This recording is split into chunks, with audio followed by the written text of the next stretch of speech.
नमस्कार दोस्तों, स्वागत है आपका फिल्मी कुमार पर। हॉलीवुड में अगर किसी चीज की सबसे लंबी उम्र है तो वो है सुपर हीरो और गोस्टफेस। और अब आ चुकी है स्क्रीम 7, जहां हमारी एटर्नल सर्वाइवर सिडनी प्रिस्कॉट फिर से किलर से भाग नहीं रही, बल्कि पूरी तैयारी के साथ उसका सामना कर रही है। इस बार सिडनी एक शांत शहर में अपनी फैमिली के साथ नई जिंदगी जी रही है, लेकिन गोस्टफेस को जैसे उसकी लोकेशन का लाइफ टाइम सब्सक्रिप्शन मिला हुआ है, वह फिर लौट आता है। और इस बार उसका निशाना सिडनी नहीं बल्कि उसकी बेटी टैटम है।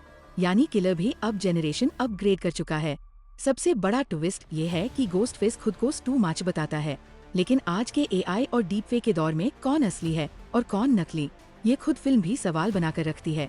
इस फिल्म में नेव कैंपबेल का सिडनी वाला अवतार पहले से ज्यादा मजबूत और थका हुआ दोनों लगता है। वह अब डरती कम है और चिढ़ती ज्यादा है, जैसे मन ही मन कह रही हो, कितनी बार मारोगे मुझे। सच कहें तो 7 फिल्मों तक लगातार सीरियल किलर से बचते बचते कोई भी इंसान डर से ज्यादा इरिटेशन महसूस करने लगेगा। स्क्रीम फ्रेंचाइज की खास बात हमेशा से मेटा ह्यूमर रही है, और इस बार फिल्म ट्रू क्राइम ऑब्सेशन पर तंज कसती है।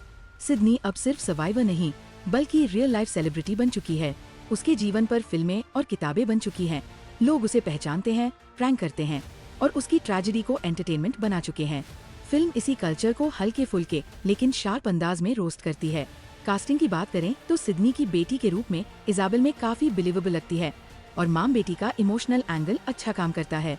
साथ में अन्ना कैम्प, मैकेना ग्रेस, आसा जर्मन और सिडनी के पति बने जोएल मखेल जैसे चेहरे फिल्म को जॉनर रियूनियन जैसा फील देते हैं। ऐसा लगता है जैसे हॉरर इंडस्ट्री के सारे कलाकारों को एक ही पार्टी में बुला लिया गया हो। स्क्रीन का सबसे बड़ा नियम हमेशा याद दिलाया जाता है, हमेशा सिर में गोली मारो। लेकिन मजे की बात यह है कि 7 फिल्म बाद भी कोई ये नियम सही से फॉलो नहीं करता, क्योंकि अगर गोस्टफेस मर गया तो सिक्वल कौन बनाएगा। सच कहें तो अब गोस्टफेस विलन कम और फ्रैंचाइज एम्प्लॉय ज्यादा लगता है।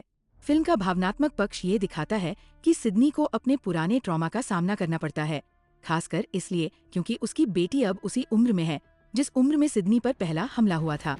ये विचार अच्छा और मीनिंगफुल है।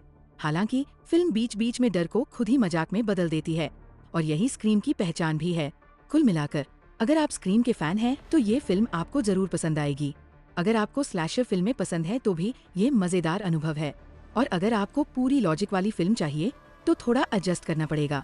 मेरी तरफ से फिल्म को 3.5 स्टार, क्योंकि गोस्टफेस फिर आया, सिडनी फिर बची और हम फिर देखने गए। सच तो ये है कि अब सिडनी और गोस्टफेस का रिश्ता टॉम और जेरी जैसा हो गया है। दोनों हमेशा लड़ते हैं, लेकिन फ्रेंचाइज इन्हीं पर चलती है। धन्यवाद।